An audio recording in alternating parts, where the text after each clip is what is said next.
Oi, meus amores, tudo bem? Olha aqui novamente para que a gente dê continuidade ao nosso conteúdo de termos da oração, certo? Na aula passada, na verdade no vídeo passado, eu falei para vocês a respeito de todos os termos e expliquei para vocês os termos essenciais, sujeito e predicado.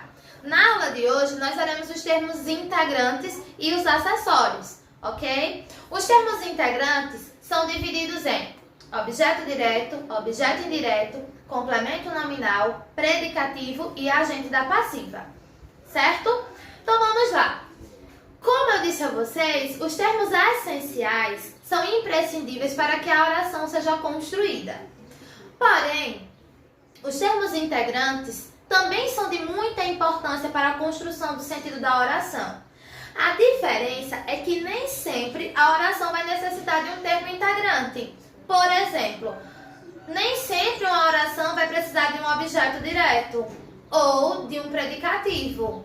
Existem orações que não apresentam esses termos e nem por isso elas terão algum problema de construção de sentido ou de construção sintática, ok? Mas os termos, como o próprio nome já diz, são integrantes. O que são termos integrantes? São termos que integram o sentido da oração.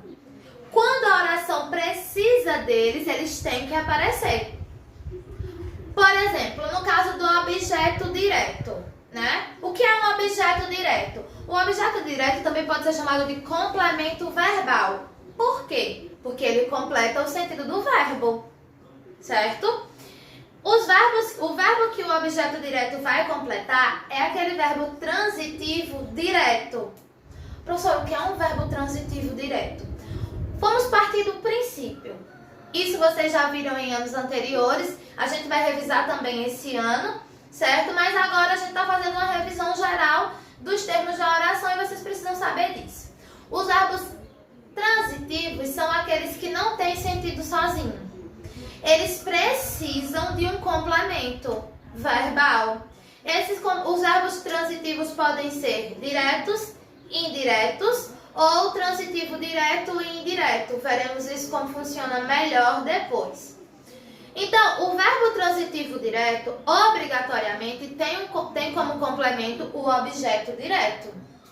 Um exemplo, quando eu digo assim, eu comi. Aí vocês vão me perguntar, professora, você comeu o quê? Eu comi um sanduíche. Quando eu digo apenas eu comi, a minha oração está com prejuízo de sentido. E sintático também, porque está faltando um termo, certo? Quando eu coloco o termo sanduíche, eu completo o sentido do meu verbo comi, que está incompleto. Então, nesse caso, o sanduíche vai funcionar como objeto, como complemento verbal do verbo comer, que está aí a forma verbal comi, certo? O objeto é direto porque ele se relaciona ao verbo diretamente, sem uso de preposição. Então, aqui a gente vai ter um objeto direto.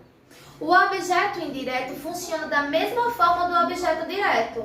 Porém, o objeto indireto, como o próprio nome já diz, ele vai se unir ao verbo de forma indireta. Ele vai precisar de um elemento para fazer a união. Vejam esse exemplo.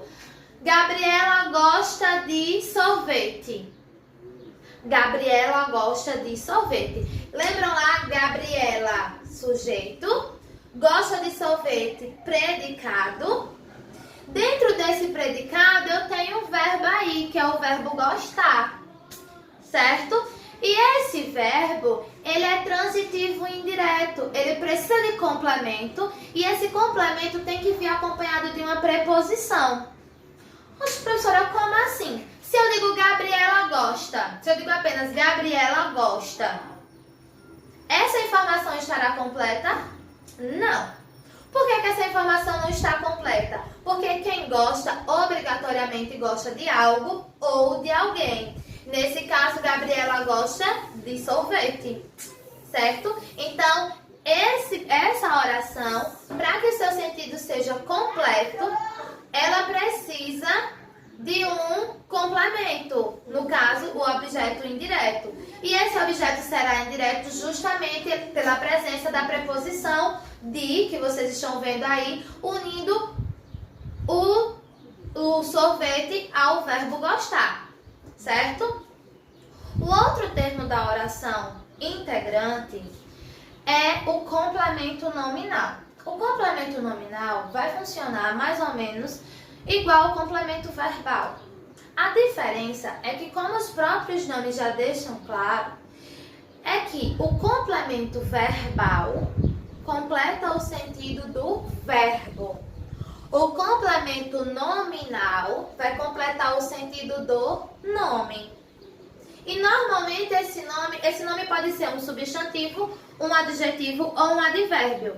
E esses termos serão de caráter abstratos na maioria das vezes, certo? Por isso que a gente viu as classes das palavras, porque nós precisaríamos usar agora. Porque o que nós estamos fazendo aqui é morfologia misturada com sintaxe, morfossintaxe.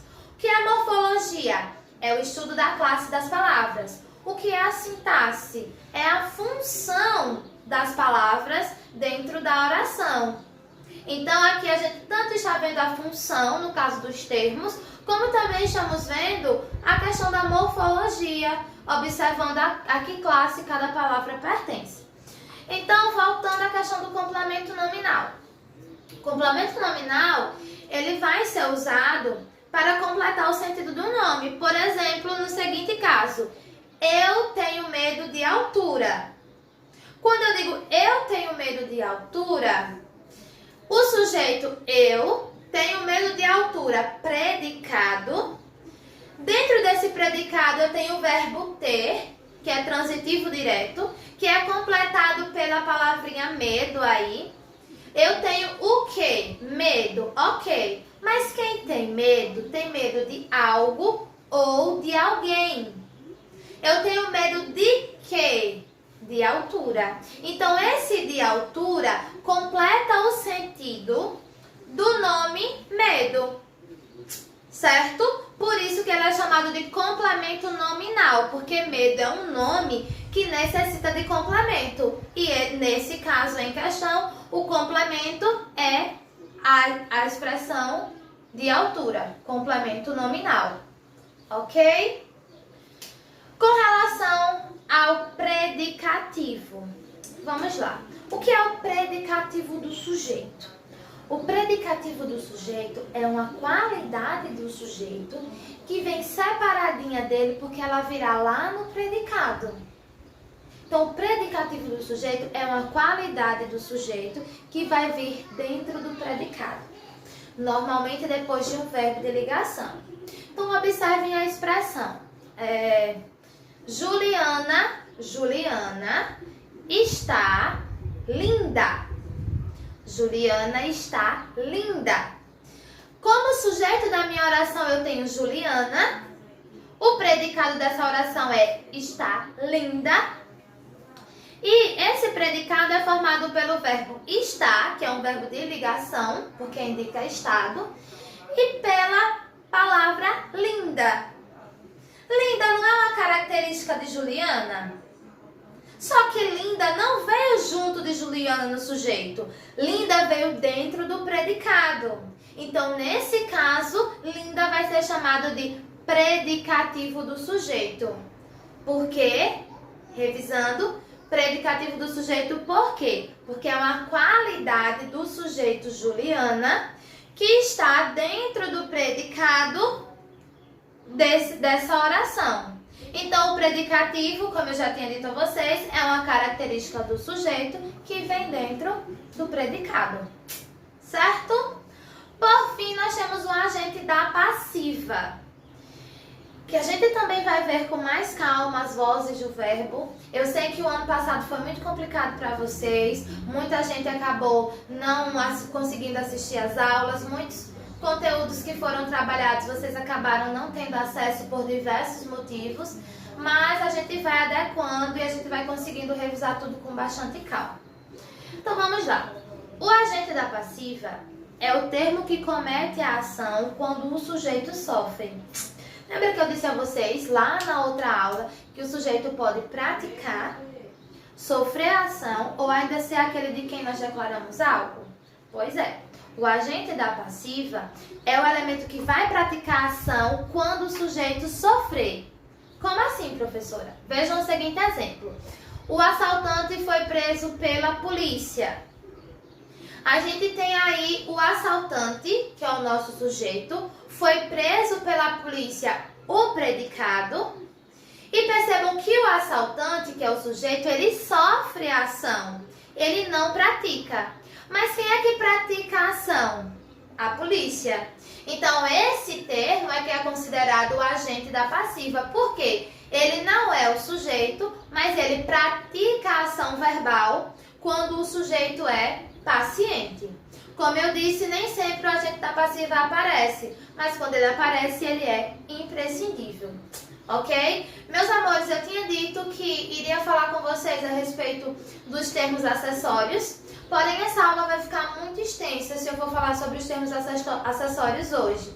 Então eu vou gravar outro vídeo falando sobre os termos acessórios para que a gente tenha mais possibilidades de discuti-los de forma melhor, tá bom? Vou passar um conteúdo com esses termos, vou passar um material com esse conteúdo todo explicadinho para vocês de forma física e vou passar uma atividade também para que a gente possa fixar o que foi dito aqui hoje, tá? Tchau, tchau e até a próxima!